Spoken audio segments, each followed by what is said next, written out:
आदरणीय अभिभावकों और प्रिय विद्यार्थियों, सुप्रभात। आज का सुविचार: प्रशंसा वह हथियार है जिससे शत्रु भी मित्र बनाया जा सकता है। दोबारा से सुविचार सुनिए। प्रशंसा वह हथियार है जिससे शत्रु भी मित्र बनाया जा सकता है।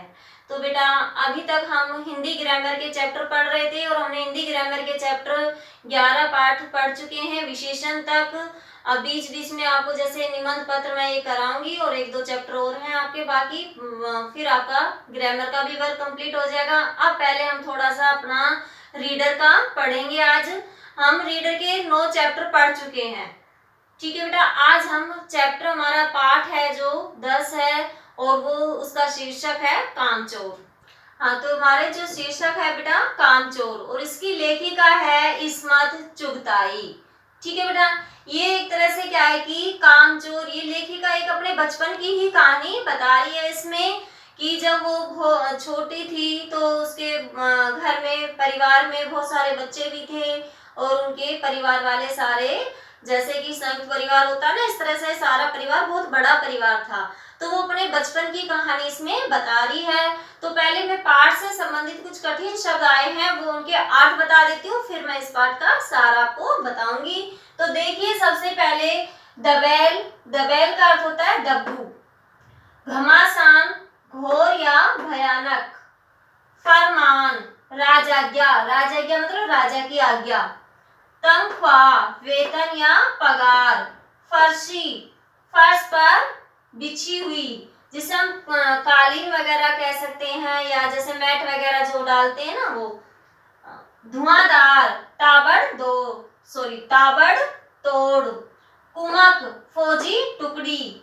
धींगा मुश्ती, धक्का मुक्की या लड़ना भिड़ना या शरारत। लथ पथ, सना हुआ या टर। दड़बा, मुर्गियों की रहने की जगह। बेनकेल, बिना नकेल के। दालान, बरामदा। तरकारी, सब्जी। मातम, शोक मनाना। बटालियन, पलटन। कोर्ट मार्शल, फौजी अदालत में सजा सुनाने की तरह। तो ये थे हमारे कुछ कठिन शब्दों के अर्थ। तो बेटा अब आइए मैं पाठ का सार आपको बता देती हूँ। हमारा पाठ है कामचोर, ठीक है, जो शीर्षक है कामचोर। कामचोर का अर्थ तो यही होगा, एक तरह से काम से जी चुराने वाले, ठीक है। तो इसमें बेटा जो लेखिका है वो बता रही है कि अपने बचपन की कहानी बता रही है, एक तरह से कि उसमें कि बहुत सारे उनके परिवार में बच्चे होते हैं जो कि बिल्कुल भी काम नहीं करते हैं, वो निठल्ले होते हैं। तो उनके परिवार वालों ने, उनकी जो अम्मा थी, उन्होंने सोचा ऐसे तो ये बैठे बैठे बहुत मोटे हो जाएंगे, कोई काम नहीं करेंगे, यहाँ तक कि उठकर ये अपना पानी भी नहीं पी सकते हैं। तो ये सब सुनकर वो बच्चे भी अपने आप को ये महसूस करने लगे कि हम इतना भी काम नहीं कर सकते कि हम उठकर पानी पी ले। तो उन्होंने क्या निर्णय लिया कि चलो हम उठकर पानी पी लेते हैं। तो जैसे ही वो उठकर पानी पीने के लिए जाते हैं तो वहां उनकी अम्मा ने जो सुराही मटके वगैरह जो रखे थे, तो बच्चे बहुत सारे थे और मटके और सुराही वो 2 या 3 ही थे, जिससे कि वो सारे बच्चे एक दूसरे को धक्का देने लगे पानी पीने के लिए अपने खुद उठकर। तो फिर जैसे वो एक दूसरे को धक्का देने लगे तो क्या है कि सुराही और वो जो मटके थे वो सब टूट गए, वहां पूरा पानी ही पानी फैल गया, ठीक है। तो फिर उन्होंने कहा कि उनकी अम्मा ने सोचा कि ये तो ऐसे ही पानी भी नहीं पी पाए, ऐसे ये बच्चे तो बहुत ही शरारती है कि पानी भी नहीं पी पाते, इनको एक काम सौंपा था वो भी नहीं कर पाए हैं अच्छे से। फिर उन्होंने ये कहा कि चलो आप पानी तक नहीं पी पा रहे तो आपको एक काम दिया जाएगा। उनके लिए एक मतलब वो कहा गया कि तुम्हें मैं एक और काम देती हूँ, और जो काम अच्छे से नहीं करेगा उनको रात का खाना नहीं दिया जाएगा, ठीक है। उनके लिए शर्त रखी गई कि जो बच्चा अपना काम ठीक से नहीं करेगा तो उनको रात का खाना नहीं दिया जाएगा। तो फिर उन्होंने जो काम दिया कि जैसे कि जो अपने जो बरामदा होता है उसमें क्या है कि चादर बिछी होती है या कालीन बिछा होता है, वो बहुत मैला होता है। तो उन्होंने कहा कि ये जैसे कि काम मैं आपको बता देती हूँ, जैसे ये चादर है या ये कालीन है, ये बहुत मैला है और बाहर इतना कूड़ा है, पौधों में पानी देना, ये सब काम है। तो बच्चों ने निर्णय लिया कि चलो हम करते हैं। तो सारे बच्चे क्या है कि उस कालीन पर, उस मैट पर उसको झाड़ने लगे। उसमें इतनी धूल भरी हुई थी कि वो पूरा घर धूल से भर गया, इतना ज्यादा भर गया कि जो बैठे हुए थे सभी को सांस लेने में दिक्कत होने लगी, किसी को छींके आने शुरू हो गई है, तो इतनी ज्यादा धूल ही धूल हो गई पूरे घर में। फिर जैसे ही उन्होंने किसी एक बच्चे ने दिमाग लगाया कि धूल कम कैसे हो सकती है, कि इस पर थोड़ा पानी छिड़क कर तब हम इस पर झाड़ू लगाएं। तो उन्होंने क्या है कि उस धूल पर पानी छिड़क दिया, तो वो धूल तो बहुत ही ज्यादा थी, पहले कूड़ा तो पहले ही फैला हुआ था, और वो जो पानी छिड़क गया तो कीचड़ ही कीचड़ हो गया, और भी बुरा हो गया एक तरह से, कहने का अर्थ ये है। ठीक है, तो उन्होंने उस कीचड़ को, तो उन्होंने सोचा चल बाहर जाकर आंगन में झाड़ू लगा लेते हैं। वो काम भी उनसे नहीं हुआ, वो ऐसे ही हो गया। फिर उसको सोचा चलो बाहर जाकर आंगन में झाड़ू लगा लेते हैं। तो झाड़ू एक थी और काम करने वाले बहुत सारे बच्चे थे, बहुत बहुत ज्यादा बच्चे थे। तो सारे उस झाड़ू के लिए पीछे, मतलब उसमें से उस झाड़ू को ऐसे फैला दिया, किसी ने 2 उसमें से तार लिए, किसी ने कितने लिए, जितने भी उसको हाथ लगा झाड़ू लेकर वो झाड़ू लगाने लग गए। तो नहीं तो वो झाड़ू लग पाती है और ना ही उनका एक तरह से काम पूरा अच्छे से हो पाता है। तो अम्मा क्या है कि गुस्से से उनको फिर डांटती है, और फिर उन्होंने सोचा जब तक जो बच्चे उन झाड़ू में लगे हुए थे उनको डांट डपट पड़ती है, जब तक और बच्चे सोचते हैं चलो जब तक हम पेड़ों में पानी दे देते हैं। तो जैसे पेड़ों में पानी देने के लिए जाते हैं, तो पेड़ों में पानी देने के लिए सारे बच्चे एक तरह से घर के सारे बर्तनों को लूट लिया, कहने का अर्थ है कि सारे बर्तन उन्होंने उठा लिए। किसी के हाथ में गिलास आया तो, कटोरी आई तो, बाल्टी आई तो, ये सारे उन्होंने ले ली और जाकर नल पर एक दूसरे को धक्का मुक्की करने लगे। किसी का भी पानी नहीं भर पा रहा था, वो एक दूसरे, क्योंकि नल एक था और पानी भरने वाले बहुत सारे बच्चे थे, वो एक दूसरे को धक्का मुक्की मार रहे थे, एक दूसरे को मतलब ऐसे गिरा रहे थे कि वो कीचड़ में ही सन रहे थे, पूरे लथपथ हो रहे थे। तो जैसे ही सारे इस तरह से कर रहे थे, तो सारे बड़े जो थे घर के बुजुर्ग थे सारे, जैसे बुआ बुआ बुआ दीदी, ये सारे एक फौजी की तरह, उनके एक पलटन की तरह जाकर उनको डांटने लगी। तो जो बच्चे ज्यादा ही सने हुए थे तो नौकरों को बुलाया गया और 4 आने में उनको नहलाया गया और उनको कहा कि इनको कपड़े बदलने के लिए। फिर क्या हुआ, उन्होंने सोचा कि जब तक ये काम भी उनके लिए मतलब सफल नहीं हुआ, फिर उन्होंने सोचा चल क्यों नहीं मुर्गियों को दड़बे में हाँका जाए। ठीक है, तो वो सारे बच्चे एक डंडी लेकर मुर्गियों के पीछे चल दिए और ऐसे कहने लगे चल दड़बे मुर्गियों को। ठीक है, तो उनको ऐसे हाँकने लगे कि मुर्गियां इधर उधर भागने लगी।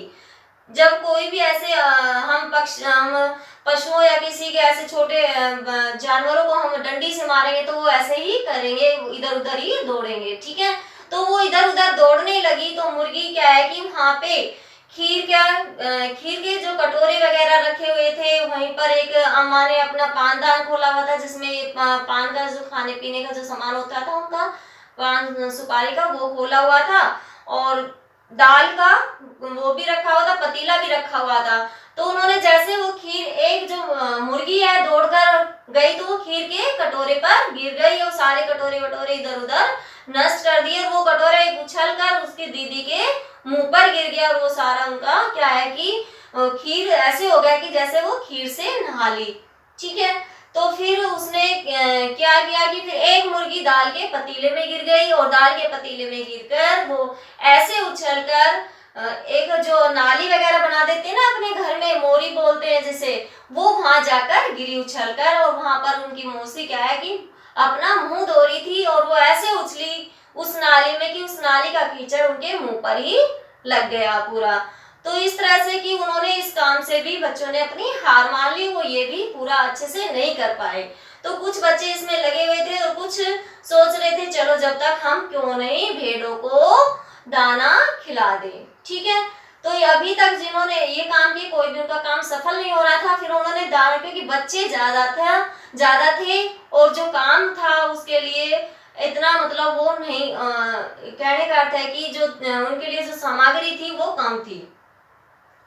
तो फिर जैसे उन्होंने क्या है कि जो भेड़े थी उन भेड़ों को दाने का सूप ले जाकर बच्चे उनके पास जाते, तो भेड़े बहुत सारी मतलब थी और वो भूखी थी बहुत ज्यादा। तो जब कोई भी भूखा होगा तो वो खाने के लिए तो दौड़ेगा ही। ठीक है, तो वो खाने के लिए उन बच्चों के पीछे पीछे दौड़ने लगी। तो वो ऐसे दौड़ती गई कि भेड़ एक दूसरे को ऐसे दौड़ी कि भेड़ एक दूसरे के टक्कर मारती बिना देखे हुए एक तख्त बिछा हुआ था उस तख्त पर चढ़ गई।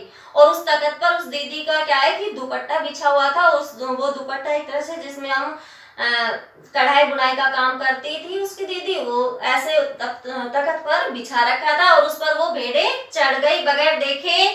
और उस पर चढ़ गई तो क्या है कि वो पूरे जो दुपट्टा फैला हुआ था पूरे दुपट्टों को एक तरह से मेंगनों से भर दिया, उस पर एक तरह से मेंगनों का छिड़काव कर दिया भेड़ों ने। ठीक है, तो दूसरा उनका ये काम भी सफल नहीं हुआ। आगे क्या है कि जब भेड़ जो था एक जो उसका दादी माँ का एक चद्दर भी बिछी हुई थी, उसपे मुर्गी के जो पाव पड़े हुए थे, उसमें क्या है कि उसके पैर उसमें चला जाता है पानदान में और वो पूरा भर जाता है, वो पूरे उस चद्दर को भी खराब कर देती है। तो कहने का अर्थ है कि भेड़ और मुर्गियों का भी काम उनसे नहीं संभला, तो उनसे उनसे उस काम से भी उन्होंने हार मान ली। हाँ, तो वो जैसे भेड़ों चल रहे तो भेड़ों के पीछे दौड़ रहे थे, तो एक भेड़ क्या है कि वो तरकारी वाली होती है सब्जी वाली, कि वो रसोइये को मटर दे रही थी, तोल तोल कर मटर दे रही थी, तो वहां पर भी दौड़कर आ जाती है। तो वहां दौड़कर आती है तो वो देखती है कि उसकी पूरी सब्जी को नष्ट कर देती है, वो फिर रोने लगती है और वो एक तरह से ऐसे खड़ी हो जाती है उन भेड़ों को मारने के लिए कि उसकी कोई भी चीज खराब न करे। लेकिन क्या है कि भेड़ों पर इतनी ज्यादा ऊन लगी होती है, क्या है कि भेड़ों से हमें ऊन मिलती है, तो वो उनके जो डंडे से वो पीट रही थी उस पर कुछ असर नहीं हो रहा था उन भेड़ों के ऊपर और उन्होंने सब कुछ नष्ट कर दिया। तो इन सब से हार मानकर बच्चों ने फिर सोचा कि चलो क्यों नहीं भैंस का दूध दुआ जाए। ठीक है, तो उन्होंने अपने भैंस का दूध धोने के लिए वो सारे बच्चे चल दिए बाल्टी लेकर।